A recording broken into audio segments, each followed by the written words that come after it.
அது மட்டுமல்லாது ஆயித்தியமலை பகுதியில் இருந்த போலீஸ் நிலைய பொறுப்பதிகாரி சில புகார்களின் அடிப்படையில் இடமாற்றம் செய்யப்பட்டார். இப்போதும் கூட சில புகார்கள் தொடர்வதாகவும் அங்கும் சில நடவடிக்கைகள் முரணாக இருப்பதாகவும் கூறப்படுகிறது. நீங்கள் யோசிக்கலாம், ஏன் பிரதேச சபைகள் இருக்கின்றனவே, அவைகள் இதனை கையாளலாம் தானே என்று. உங்களுக்கு ஞாபகம் இருக்கும், அண்மையிலே செங்கலடி பிரதேச சபையினுடைய தவிசாளர் முரளி அவர்கள் தன்னுடைய எல்லைக்குள் பல கசிப்பு உற்பத்தியாளர்களை போலீசாரின் உதவியோடு அடக்கியிருந்தார். உள்ளூராட்சி சபைகளின் தவிசாளர்களுக்கு இருக்கக்கூடிய உச்சமான அதிகாரத்தில் இவற்றை பயன்படுத்தி அவர்களை கைது செய்ய முடியும்.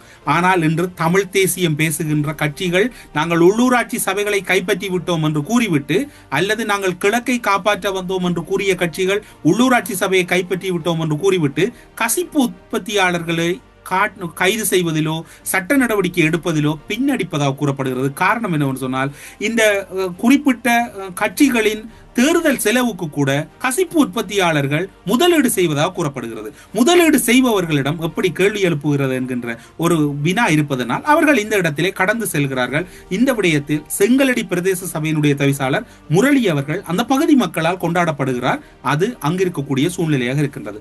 இப்போது கசிப்பு உற்பத்தியாளர்கள், வாங்கி பருகுபவர்கள், அதன் உற்பத்தியை மேற்கொள்ளுகின்றவர்கள் 3 கட்டமாக சமூக வலைத்தளங்களிலே ஒரு படம் வெளிவந்திருந்தது. அதனை நீங்கள் இப்போது பார்க்கலாம்.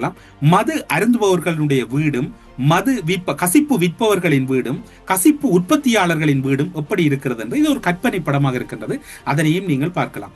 இப்போது அனுரகுமார திசாநாயக்க இந்த விடயங்கள் தொடர்பில் பல முறைப்பாடுகள் மேலிடத்துக்கு சென்றிருப்பதனால் இந்த விடயங்கள் தொடர்பில் அரசு சிறப்பு கவனம் செலுத்தி இருப்பதாக உள்ளக தகவல் ஒன்று தெரிவிக்கின்றது.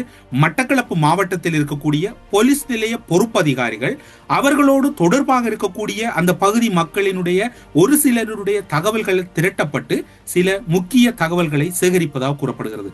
இன்னும் ஒரு விடயத்தையும் மக்கள் கேட்கின்றார்கள்.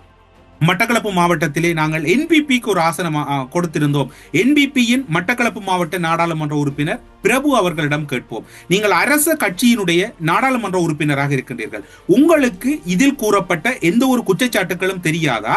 அல்லது இந்த குற்றச்சாட்டுகள் உங்களுடைய பார்வைக்கு எடுத்து வரப்படவில்லையா?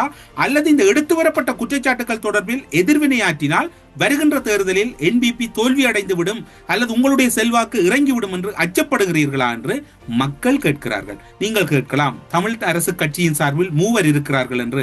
அவர்களிடமும் மக்கள் இதே கோரிக்கைகளை முன்வைக்கின்றார்கள். இவ்வாறான விடயங்கள் தொடர்பில் உடனடியாக எதிர்வினையாற்றுங்கள் என்கின்றார்கள். ஆனால் நீங்கள் அரசு கட்சியின் நாடாளுமன்ற உறுப்பினர்,